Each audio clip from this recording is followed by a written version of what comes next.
Hey guys, welcome back to Horsetooth Cinema. Today I'm going to be reviewing Evil Dead Rise, which of course I'm very late to the party on as per usual with some of these, but I finally got to see this new film by Lee Cronin, and this is obviously the follow-up to the 2013 Evil Dead remake, even though it's not really a sequel to that movie, just another entry in the Evil Dead franchise. So this one opens with a classic Evil Dead cabin in the woods set piece in which carnage is unleashed upon a family, but then we cut to a different family in an apartment building in Los Angeles, in which after an earthquake, someone finds the Necronomicon and accidentally unleashes deadites upon the family. So this goes without saying, especially if you've seen me on, my friends' live streams and stuff, but I love the Evil Dead movies. I think Evil Dead 2 is legitimately one of the best movies ever made. I mean, I think I've referred to it a few times as like the holy trinity of horror comedy as Hausu, the Japanese 1970s film, American Werewolf in London, and of course Evil Dead 2 kind of rounding out that trifecta. But the first Evil Dead film is also really great. I mean, if you saw my recent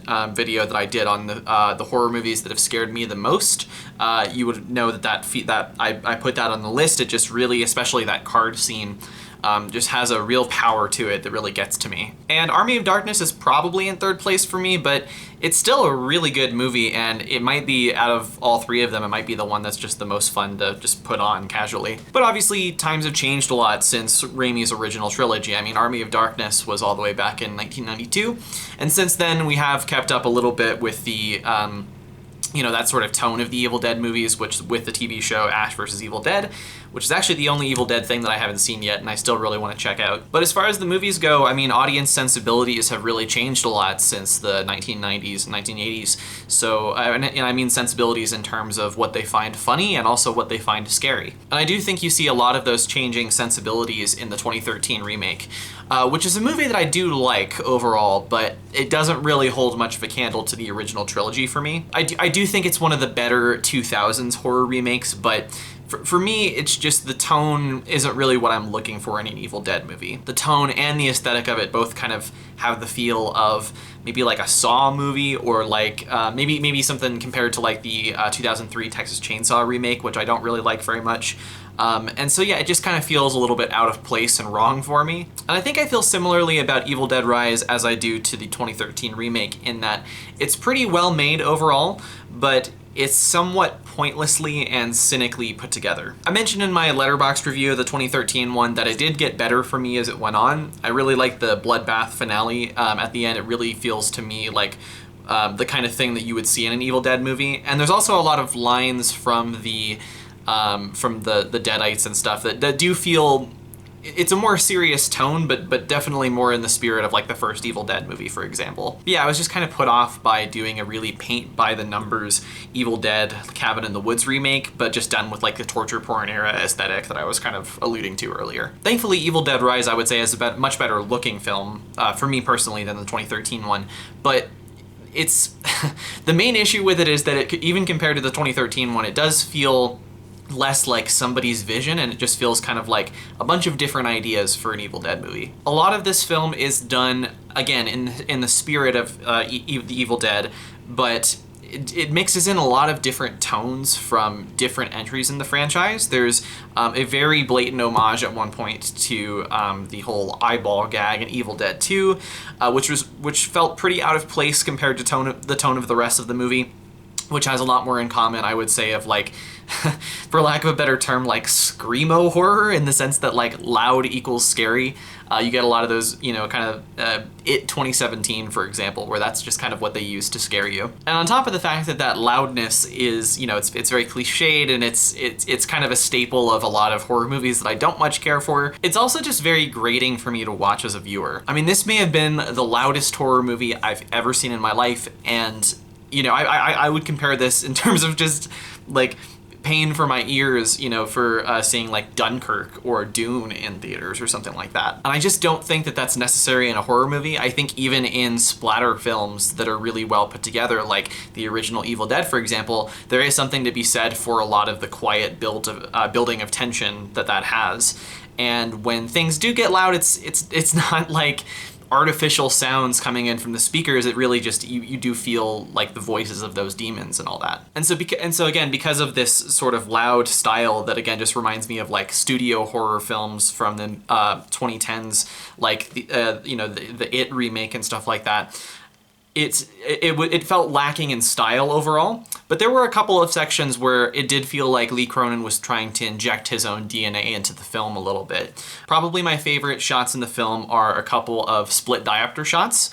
If you don't know what split diopters are, just look them up. It's a technique that Brian De Palma very much popularized. But it's basically a camera trick in which objects in both the background and the foreground can both be in focus at the same time, using sort of a almost invisible blur in the middle of the screen. And now that we have digital technology that can even be enhanced to where it looks even more seamless. And especially that scene where the newly possessed mother is like cooking the eggs and everything, and you sort of see her face, but also the reaction of the family.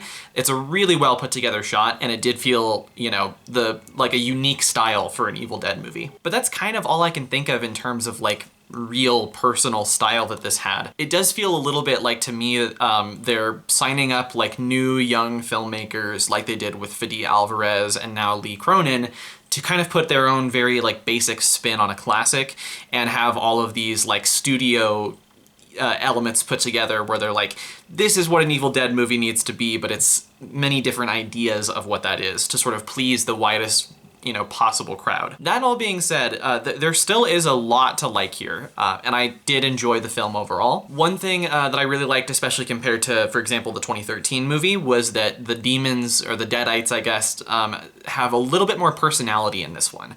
It's something I really like about the originals. I love that scene. I think it's in Evil Dead 2, or maybe it's in the first one, where the demon's like, "I'll swallow your soul."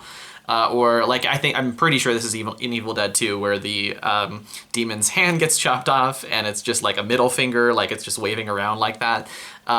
Little details like that I think really feel to me like Evil Dead. And Evil Dead Rise had quite a bit more of that, I would say, compared to the 2013 one. I wouldn't go as far to say that the stuff in Rise feels campy, because again, I do think it's mostly pretty tonally consistent, save for that eyeball Evil Dead 2 homage. But it is definitely, it's similar in that it's like things that are kind of ironic and could be funny out of context, but they're played mostly straight. There's not a lot of like ironic, winking of the eye from the filmmaker in this, which I actually think is a good thing. I do like that, for this tone, they're mostly playing this stuff straight. And I'm also really happy that the film is a mid-budget movie, which, a lot of people have talked about how we don't really get a ton of those anymore. But yeah, no, I think that the mid-budget really elevates especially the third act of the film for me. Because for a lot of it, although the set pieces are kind of, they're definitely like diabolical in the way that they're thought of.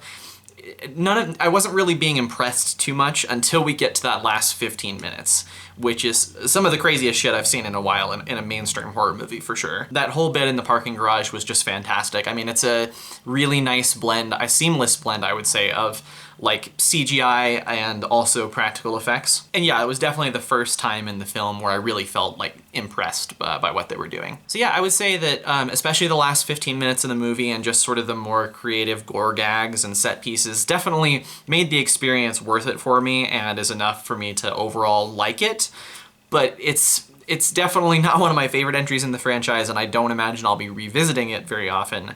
And some of it too is, and this kind of goes to what I was talking about earlier with I just kind of prefer the tone of the earlier ones. I really just miss Ash, I think that Bruce Campbell is just such a wonderful comedic performer, and, his presence I think would help in these new movies. I just think that if they ever do it, there's a real danger of them just doing too much fan service with it.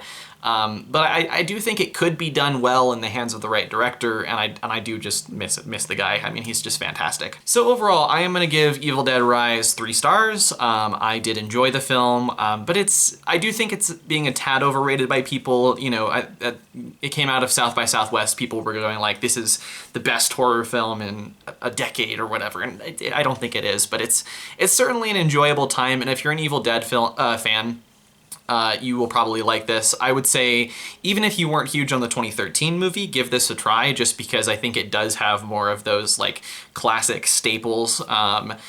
kind of leaning a little bit more into the humor than the 2013 one, and certainly isn't, and certainly I think it's much better looking than that film. So yeah, that's gonna do it for this video. Thank you guys so much for watching.